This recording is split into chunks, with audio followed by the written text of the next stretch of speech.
धोखेबाज पत्नी का बर्थडे गिफ्ट।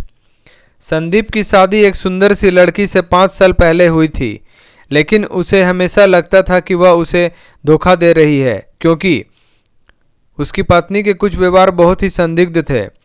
वह टेक्सटिंग करते समय लगातार हंसती और मुस्कुराती रहती थी।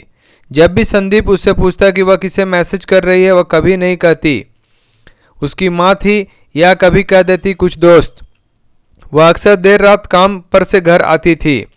जब भी संदीप ने उससे पूछा कि क्या चल रहा है, वह हर बार हंसती थी। वह सिर्फ इतना कहती थी कि यह काम के कोई दबाव के कारण है या कुछ और कारण बता देती। एक रात वह रात के 11 बजे दही और दूध लेने के लिए निकली। संदीप ये जानने के लिए जागता रहा कि वह कब वापस आती है। वह 2 बजे वापस आई।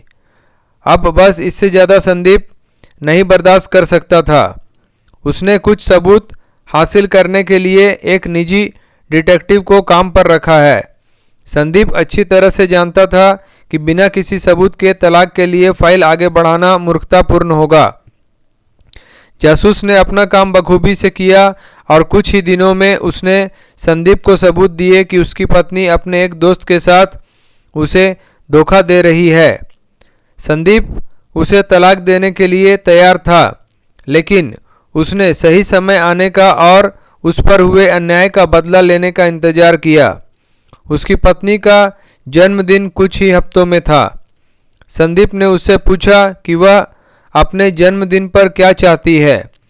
उसने संदीप से कहा कि वह अपने जन्मदिन पर काम करने में व्यस्त होगी। उसने संदीप से अपने दोस्त के साथ छुट्टी पर जाने के लिए कहा, क्योंकि वह उस सप्ताह के दौरान बहुत व्यस्त होगी। संदीप को पता था कि वह वास्तव में क्या कर रही थी। जैसे ही सप्ताह आया, संदीप एक दोस्त के घर गया और उसने अपनी पत्नी से कहा कि वो अपने दोस्तों के साथ टूर पर गया है। संदीप ने वहां से उसकी पत्नी की माँ, बहन, पिता और कुछ दोस्तों को बुलाया।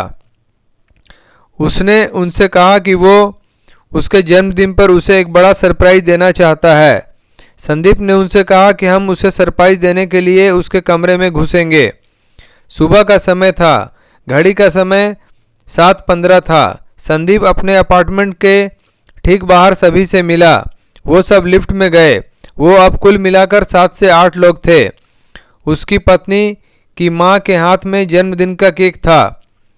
उसके पिता के पास शैंपेन की बोतल थी। उसकी बहन के पास फूलों का गुलदस्ता था। उसके सभी दोस्तों के पास उसके लिए कुछ उपहार थे। किसी को अंदाजा नहीं था कि क्या होने वाला है। संदीप ने सभी को जितना हो सके शांत रहने के लिए कहा। संदीप ने दूसरी चाबी से अपार्टमेंट का दरवाज़ा खोला जो उसके पास थी। वो सभी संदीप की पत्नी को सरप्राइज देने के लिए बेडरूम में घुसे और वहाँ वह दूसरे आदमी के साथ चैन से सो रही थी। उसके पिता ने सदमे में शैंपेन की बोतल फर्श पर गिरा दी। उसकी माँ ने केक के साथ भी ऐसा ही किया। संदीप ने ऐसा दिखावा किया जैसे वो इस घटना से काफ़ी टूट गया हो और जैसे उसे कुछ पता नहीं था और उसके दिमाग में बस यही चल रहा था, इससे अच्छा जन्मदिन का तोहफा कोई और हो ही नहीं सकता जो किसी पति ने अपनी बेवफा पत्नी को दिया हो। आपको हमारा वीडियो पसंद आया हो तो लाइक करें, शेयर करें, सब्सक्राइब करें, बेल आइकन जरूर दबाएं। धन्यवाद।